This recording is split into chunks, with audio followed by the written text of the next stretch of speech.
جنت کے بندے دیکھ چکے ہو.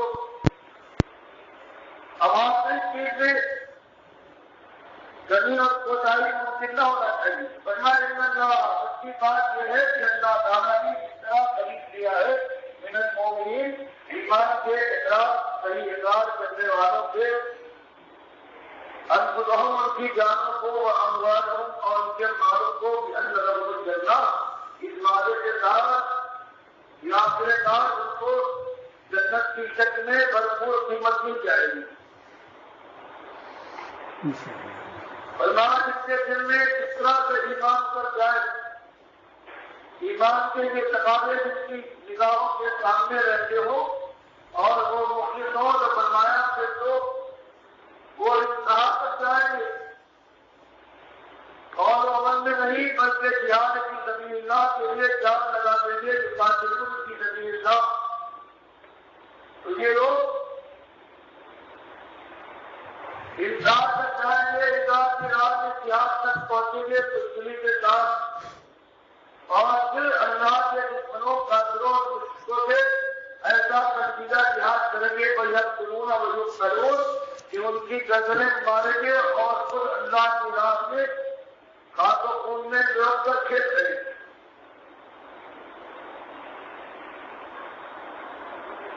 ہماری بات یہ بھی ہے یہ جان لگا دینا مال ریٹ جا دینا یہ بھی ایک بڑی بات ہے.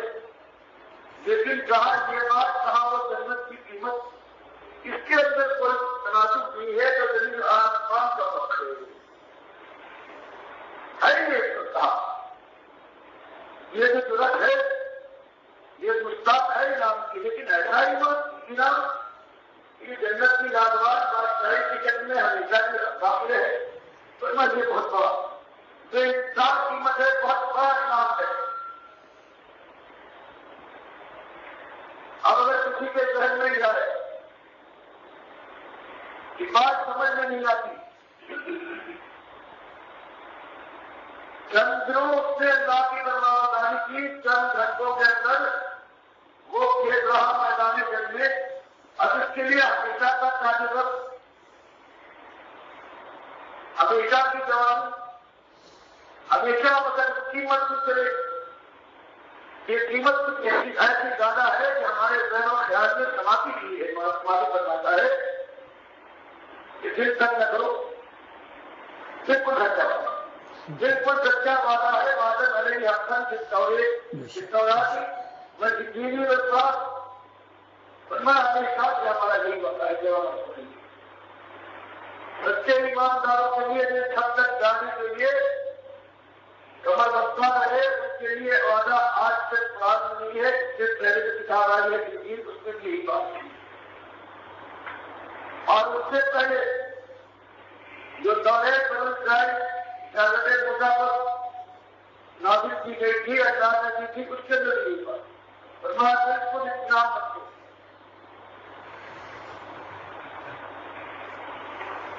اور پھر جب یہ وعدہ ہے اتنی بڑی قیمت دینے کا وقت اوقات من اللہ تو جب اللہ نے وعدہ کر دیا ہے تو اللہ سے زیادہ اپنے وعدے کا پورا کرنے والا اور معلوم اس لیے ہو پر سب کیوں بغلے بجاؤ خوشیاں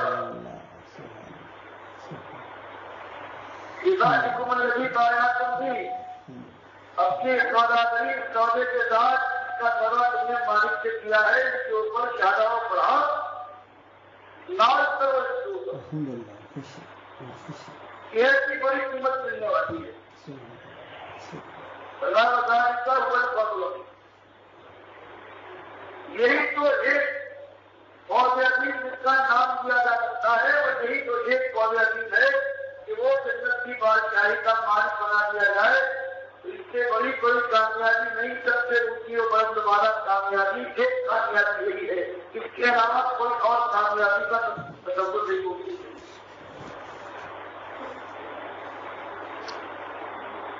تو یہ قرآن کی تنظیم ختم ہو رہی تھی کہ مالک نے جہاں ساری کتاب میں یہی ایک تعلیم بس کافی ہے، قرآن کی کوئی آیت نہیں ہے جو توحید کی طرف یا تو سراہر اس کا بیان کرتی ہے، شرک کا رد کرتی ہے، یا دراصل اور مشاہدت کوئی ایسی کوئی قصہ ہو، کوئی کہانی ہو، کوئی بات ہو، ہر جگہ یہی صحیح کرتی ہے۔ تو یہ آپ نے سورج جو احکام کی اتری ہے اس کے اندر سے یاد کرا دیا گیا کہ یہ جو کفر باطل، یہ شرک، اللہ کی نافرمانیاں، یہ شرک و فجور، یہ بے پردگی، بے حیائی، یہ جھوٹ، یہ بدکاری، یہ زنا، جو اسی شرک میں پیدا ہوتے ہیں، ان سب کو مٹنا چاہیے۔ یا تو یہ رہے گی یا ایک ہمارا مومن ہے وہ رہے گا، اس کے اندر دونوں کا ایک وقت میں رہنا ممکن نہیں ہے۔ سبحان اللہ۔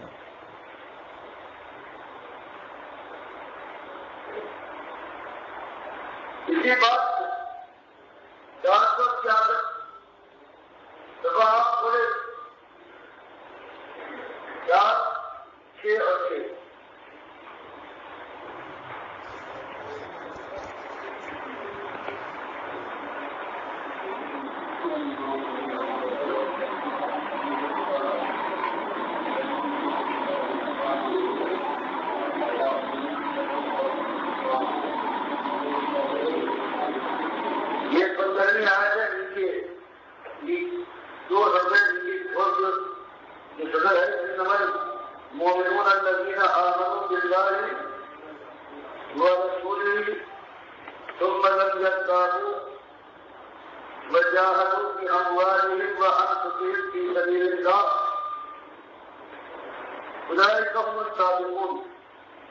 یہ ساری حقیق کی مدینے کی آیتیں ہیں، ان کے اندر جھوٹے یاد دلایا جاتا ہے کہ اس بات کو ہر وقت حالات اپنے پیش نظر رکھو کہ تمہارا کام یہ ہے کہ اللہ کی جان خود بندگی کرو گے، وہاں تم خدائے پائیدار ہو۔ اگر تم نے برائی کو دیکھا اور اس کو مٹانے کے لیے سمجھتاؤں پر آگے نہیں بڑھے تو پھر تمہارا وعدہ، تمہارا ایمان کا دعویٰ سچا نہیں ہے، اور اللہ کی بارگاہ میں وہ باتوں کچھ ہوگی کہ تمہیں جواب نہ ملے گا۔ بھائیو، یہ آواز تھی ڈاکٹر امسد الدین عثمانی رحمۃ اللہ علیہ کی، جنہوں نے اصلی کامیابی اور بہت بلند و بالا بڑی کامیابی کا ذکر کیا ہے۔ واقعی یہ ہے صحیح معنوں میں عقل مندی کہ اس راستے میں انسان اپنی جان اور مال لگائے، اوقات لگائے، جوانی لگائے۔ صحیح معنوں میں جو حسین و جمیل زندگی کے شوقین ہیں، اچھے کپڑے پہننا چاہتے ہیں، اچھے کھانے کا مزاج رکھتے ہیں، اور زبردست قسم کی سواریوں کو استعمال کرنا چاہتے ہیں، اور ہمیشہ کی عزت اور اپنی جوانی کو ہمیشگی دینا چاہتے ہیں، امر کرنا چاہتے ہیں، ان کے لیے یہ فیلڈ ہے۔ اب کنگھی شیشے کا وقت نہیں ہے یا سونے کا وقت نہیں ہے، اب اٹھنے کا وقت ہے، اللہ کے راستے میں وقت لگانے کا وقت ہے۔ اور اس انداز سے یہ بات بتائی جا رہی ہے کہ ہر برائی جو ہے نا وہ شرک کی پیداوار ہے۔ یہ بدکاری، یہ بے شرمی، یہ نامردی بھی سی، یہ قوم جو نامرد بن گئی ہے، مردہ بن گئی ہے، بے غیرت بن گئی ہے، یہ اسی شرک کی وجہ سے ہے۔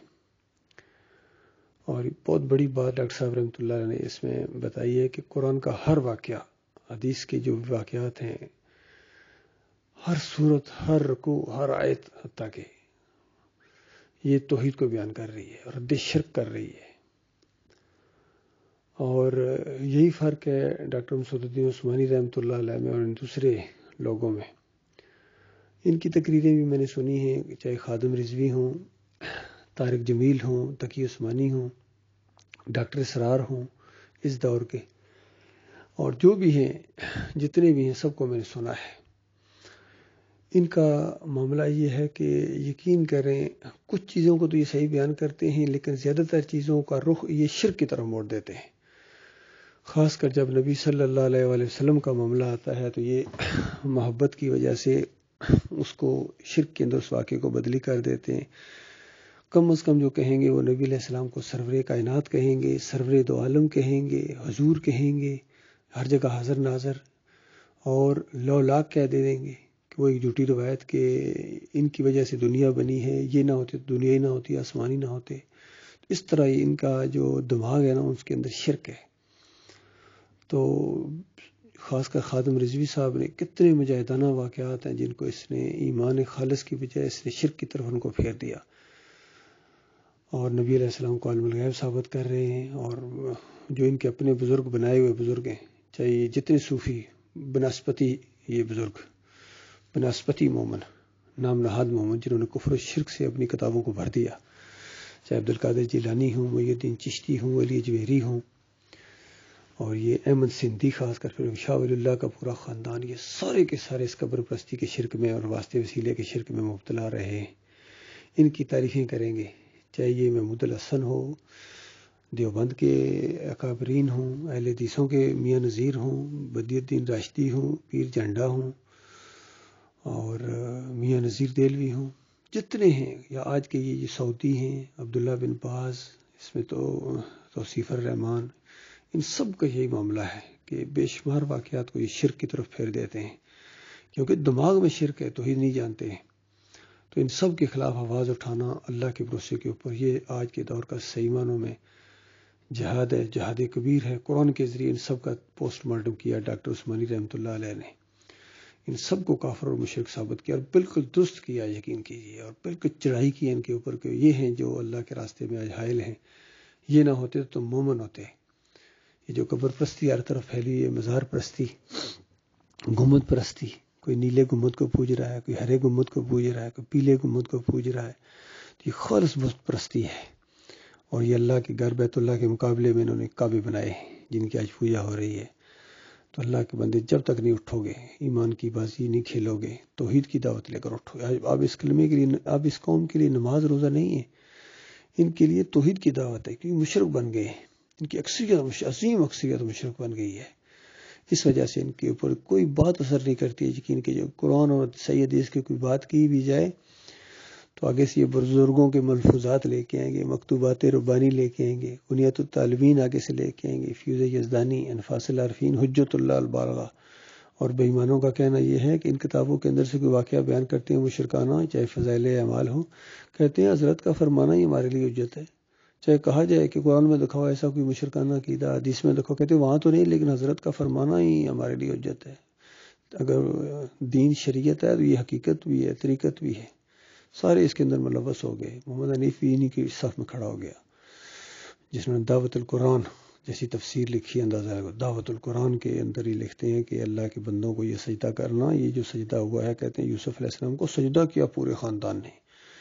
ایک پیغمبر نے اپنی پوری فیملی سمیت اپنے بیٹے پیغمبر کو سجدہ کیا، ہتھیلیاں گھٹنے ٹیک کے سجدہ کیا. وہ بے ایمان، وہ خالص شکرانے کا سجدہ تھا جو اللہ کو ہوا تھا، اور وہ یوسف علیہ السلام کو نہیں ہوا تھا. انبیاء دوسروں کو سجدے نہیں کرتے ہیں. تو وہاں اصل میں ایسی چیز اللہ تعالیٰ نے رکھی ہوئی ہے، ان کو ایسا ہی محسوس ہوا، لیکن ایمان کی نقطۂ نظر سے انہوں نے نہیں دیکھا کہ کیا ہم کر رہے ہیں. پھر کہتے ہیں کہ اللہ تعالیٰ نے اپنی ایک صفت عیسیٰ علیہ السلام کو دے دی معجزانہ طور کے اوپر. بتاؤ، اللہ صفتیں بانٹ رہا ہے. ایک صفت عیسیٰ علیہ السلام کو دیتی، ایک ابراہیم علیہ السلام کو دے دی، محمد صلی اللہ علیہ وسلم کو کچھ صفات دیتی، پیچھے بچا کے اللہ کے پاس. تو انہوں نے اس طرح اللہ کے اوپر الزامات لگائے بے ایمانوں نے. پھر کہتے ہیں اللہ تعالیٰ اپنی جو صرف جب چاہے جس کو چاہے دے دے. تو اس طرح ان کے ایمان کے اندر خرابی آئی ہے. اللہ تعالیٰ ان کے فتنے اور فساد سے اپنی پناہ میں رکھے، اور اس ایمان کی دعوت کو اٹھاؤ اللہ کے بندو. اس راستے میں موت آئے، یہ صحیح معنوں میں موت ہے، مزے کی موت ہے، زبردست کامیابی ہے. باقی اگر یہ ایمان عقیدہ نہیں ہے تو پھر چاہے تم پولیس میں، چاہے فوج میں، چاہے بیت اللہ کی حفاظت میں تمہاری موت آ جائے، جو مرضی کر لو، الٹے لٹک جاؤ، پوری دنیا کے پھول آپ کے اوپر نچھاور کر دیے جائیں، آپ کی قبر کے اوپر ڈال دیے جائیں، پوری دنیا کے مفتی آپ کو شہید کہیں، پوری دنیا کے لوگ آپ کا جنازہ پڑھنے کے لیے آ جائیں، 10-12 کروڑ نہیں کھرب لوگ گٹھے ہو جائیں، پوری دنیا میں تمہارا جنازہ پڑھیں، تمہیں اللہ تعالیٰ معاف نہ کرے گا، کیونکہ شرک کرنے والوں کے اوپر اللہ تعالیٰ نے جنت کو حرام قرار دے دیا ہے. تو یہ معاملہ ہے اللہ کے بندوں. یہ دعوت ہے، اس کا ساتھ دو. یہ ایک موقع ہے، یہ موقع اگر ہاتھ سے نکل گیا پھر دوبارہ موقع کبھی آپ کے پاس نہیں آئے گا.